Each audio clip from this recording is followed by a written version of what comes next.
Hello മക്കളെ, അപ്പൊ നമ്മുടെ ഓണം റിവിഷനുമായിട്ട് ബന്ധപ്പെട്ട ഞാൻ പറഞ്ഞിരുന്നു കഴിഞ്ഞ വീഡിയോസിലെല്ലാം നമ്മൾ അറിഞ്ഞ കാര്യങ്ങളാണ്. യെസ്, വീഡിയോസിന്റെ ഡിസ്കഷൻ സെഷൻ. അപ്പോൾ ഒന്നാമത്തെ ചാപ്റ്ററിലെ ഒരു പ്രധാനപ്പെട്ട ടോപ്പിക് നിങ്ങൾ കഴിഞ്ഞ വീഡിയോയിൽ കണ്ടിട്ടുണ്ടാകും. ദെൻ അതേ ചാപ്റ്ററിലെ ഒന്നാമത്തെ ചാപ്റ്ററിൽ തന്നെ യെസ് അടുത്തൊരു ടോപ്പിക്കുമായിട്ടാണ് സാർ വന്നിരിക്കുന്നത്. വേറെ ഒന്നുമല്ല, നിങ്ങൾക്ക് നല്ല പരിചയമുള്ള ടോപ്പിക്കാണ് നമ്മുടെ സിനാപ്സ് എന്ന് പറയുന്ന ഭാഗം.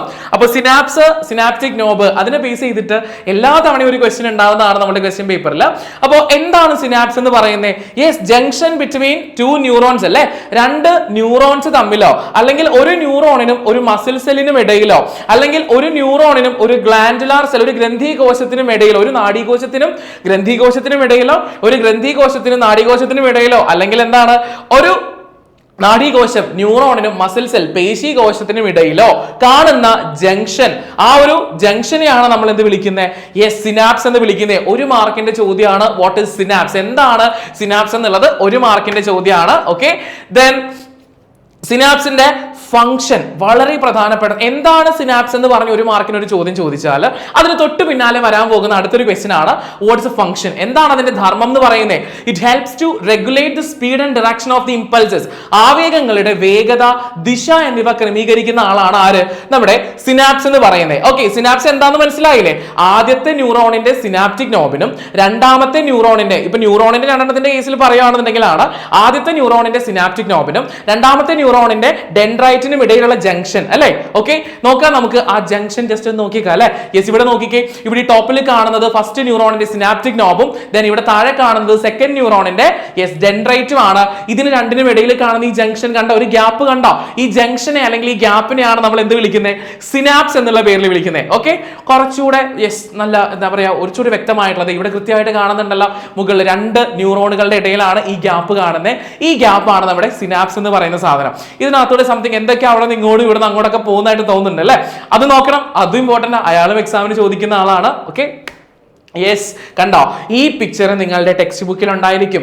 ഈ പിക്ചറും ഇതുപോലെ തന്നെ ക്വസ്റ്റ്യൻ പേപ്പറിൽ പേസ്റ്റ് ചെയ്ത് വെച്ചിട്ട് ഇതിനെ ബേസ് ചെയ്ത് ക്വസ്റ്റ്യൻസ് ചോദിക്കാറുള്ളതാണ്. ചോദിക്കുന്ന ക്വസ്റ്റ്യൻ വേറൊന്നുമല്ല, ഇതിലെ ഭാഗങ്ങൾ അടയാളപ്പെടുത്തുക. നിങ്ങൾക്ക് നോക്കിയാൽ കാണാൻ പറ്റുന്നുണ്ടാവും. സിനാപ്റ്റിക് നോബ് കാണാം, അതുപോലെ ഡെൻഡ്രൈറ്റ് കാണാം, ദെൻ ന്യൂറോ ട്രാൻസ്മിറ്റേഴ്സ് നാഡീയ പ്രേഷകങ്ങൾ സെക്രീറ്റ് ചെയ്തിരിക്കുന്ന കാണാം.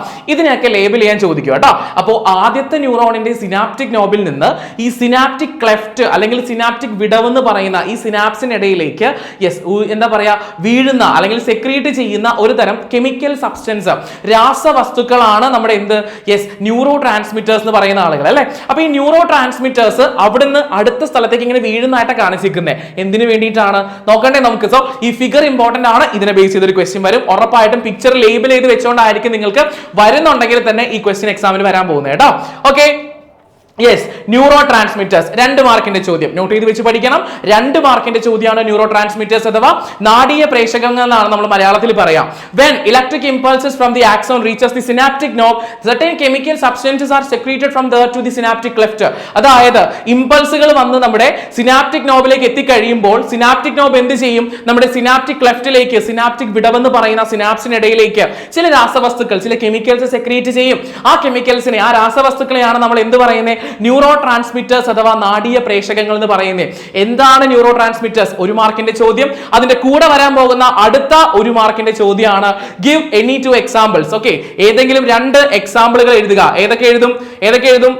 ഓക്കെ, എക്സാമ്പിളുകളിൽ ആദ്യത്തേത് ഡോപ്പമീൻ ആണ്, രണ്ടാമത്തേത് അസറ്റൈൽ കൊളീൻ ആണ്. ഇത് രണ്ടും പഠിച്ചു വെച്ചോളാം. 2 എക്സാമ്പിളുകളെ നമുക്ക് സിലബസിൽ പഠിക്കാനുള്ളൂ.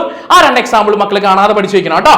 അസറ്റൈൽ കൊളീൻ ഉണ്ട്, ഡോപ്പമീൻ ഉണ്ട്. ഓക്കെ, അപ്പോൾ ഈ പറയുന്ന ന്യൂറോ ട്രാൻസ്മിറ്റർ വരുന്ന ആ ഗ്യാപ്പ് സിനാപ്സ് ഓക്കെ അല്ലേ? നോക്കിക്കേ, യെസ് ഒന്നുകൂടെ സിനാപ്സ് നോക്കിക്കോളൂ. 2 ന്യൂറോണുകളുടെ ഇടയിലുള്ളത് ഈ ഗ്യാപ്പാണ് സിനാപ്റ്റിക് ക്ലെഫ്റ്റ് അല്ലെങ്കിൽ സിനാപ്സ് എന്ന് നമ്മൾ വിളിക്കുക ഗ്യാപ്പിനെ. ദെൻ ഇവിടെ കണ്ടോ ആദ്യത്തെ ന്യൂറോണിന്റെ സിനാപ്റ്റിക് നോബാണ്. ഈ സിനാപ്റ്റിക് നോബിൽ നിന്ന് ചില കെമിക്കൽ സബ്സ്റ്റൻസസ് രാസവസ്തുക്കൾ ഈ സിനാപ്റ്റിക് ക്ലെഫ്റ്റ് എന്ന് പറയുന്ന സിനാപ്റ്റിക് വിടവിലേക്ക് വീഴുന്നതായിട്ട് നമുക്ക് കാണാൻ പറ്റും.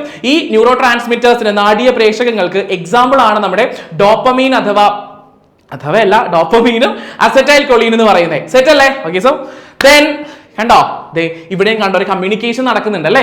ഇവിടുന്ന് വരുന്ന ഇമ്പൾസ് ഈ കെമിക്കൽസ് വഴിയായി, ഈ രാസവസ്തുക്കൾ നമ്മുടെ ന്യൂറോ ട്രാൻസ്മിറ്റേഴ്സ് നാഡീയ പ്രേഷകങ്ങൾ വഴിയാണ് ഇവിടുന്ന് അടുത്ത ന്യൂറോണിന്റെ ഈ കാണുന്ന ഡെൻഡ്രൈറ്റ് എന്ന് പറയുന്ന ഭാഗത്തിലേക്ക് കയറി പോകുന്നത്. സെറ്റ് ആണല്ലോ? ഓക്കെ അല്ലേ? Okay, yes. ഇനി നോക്കിക്കോളാം കലക്കൻ ടോപ്പിക്കാണ്, വല്ലപ്പോഴേ ചോദിക്കാറുള്ളൂ. പക്ഷേ ഇത് SSLC എക്സാമിലേക്ക് ഭയങ്കര ഇമ്പോർട്ടൻസ് വന്നില്ലെങ്കിലും ഓണ പരീക്ഷയുടെ പോയിന്റ് ഓഫ് വ്യൂവിൽ നോക്കുമ്പോൾ വളരെ ഇമ്പോർട്ടന്റ് ആയിട്ടുള്ള ഒരു ടോപ്പിക്കാണ് മക്കളെ ഡിഫറെന്റ് ടൈപ്സ് ഓഫ് ന്യൂറോൺ. ഏതൊക്കെയാണ്?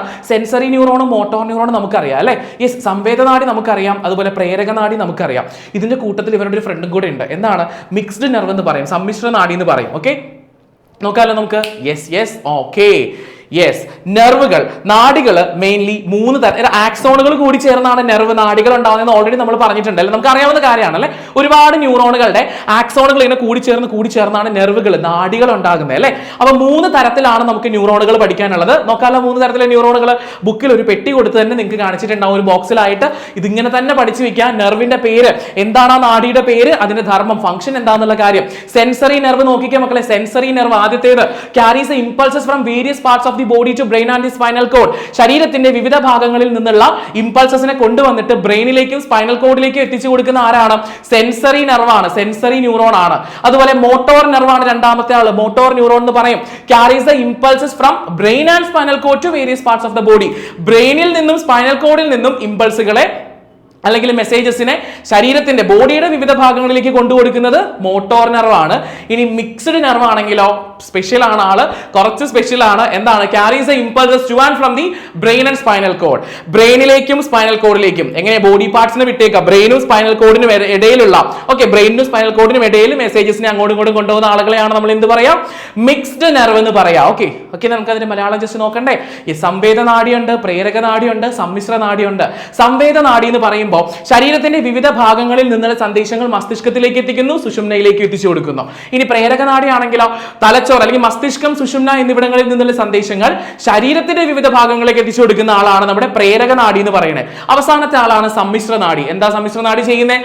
തലച്ചോറ് അല്ലെങ്കിൽ മസ്തിഷ്കം, സുഷുമ്ന എന്നിവയിലേക്കും തിരിച്ചുമുള്ള ഇവർ തമ്മിലാണ് ബ്രെയിനും സ്പൈനൽ കോഡും മസ്തിഷ്കവും അതുപോലെ തന്നെ സുഷുമ്നയും തമ്മിലുള്ള സന്ദേശങ്ങളുടെ വിനിമയം സാധ്യമാക്കുന്നത്. ഇത് കൈമാറ്റം ചെയ്യപ്പെടുന്നത് ആരുടെ സഹായത്തോടു കൂടിയാണ്? യെസ്, നമ്മുടെ സമ്മിശ്ര നാഡി അല്ലെങ്കിൽ മിക്സ്ഡ് നെർവിന്റെ സഹായത്തോടു കൂടിയാണ് ഇത് പോസിബിൾ ആകുന്നത്. ഓക്കെ, അപ്പൊ ഇന്നത്തെ വീഡിയോയിൽ നമ്മൾ എന്തൊക്കെ പഠിച്ചു? സിനാപ്സ് എന്താണെന്ന് പഠിച്ചു, ന്യൂറോ ട്രാൻസ്മിറ്റർ എന്താണെന്ന് പഠിച്ചു, സിനാപ്സിന് എക്സാമ്പിൾ, ന്യൂറോ ട്രാൻസ്മിറ്റേഴ്സിന് എക്സാമ്പിൾ പഠിച്ചു, ഡിഫറെന്റ് ടൈപ്സ് ഓഫ് നെർവുകൾ, നാഡികൾ എന്തൊക്കെയാണെന്ന് പഠിച്ചു അല്ലെ. അപ്പോൾ കൃത്യമായിട്ട് ഇതൊക്കെ നോക്കിയിട്ട് വേണം എക്സാമിന് പോകാനായിട്ട്. ഇതിൽ നിന്നുള്ള ചോദ്യങ്ങൾ നിങ്ങൾക്ക് ഉറപ്പായിട്ട് എക്സാമിന് കിട്ടും. ദെൻ ഇതേ ചാപ്റ്ററിന്റെ നെക്സ്റ്റ് ഒരു വീഡിയോയിൽ ഏറ്റവും പ്രധാനപ്പെട്ട മറ്റൊരു ടോപ്പിക്കുമായിട്ട് നമുക്ക് വീണ്ടും കാണാം. അതുവരെ എല്ലാവർക്കും ടാറ്റാ, ബൈ, സീ യു.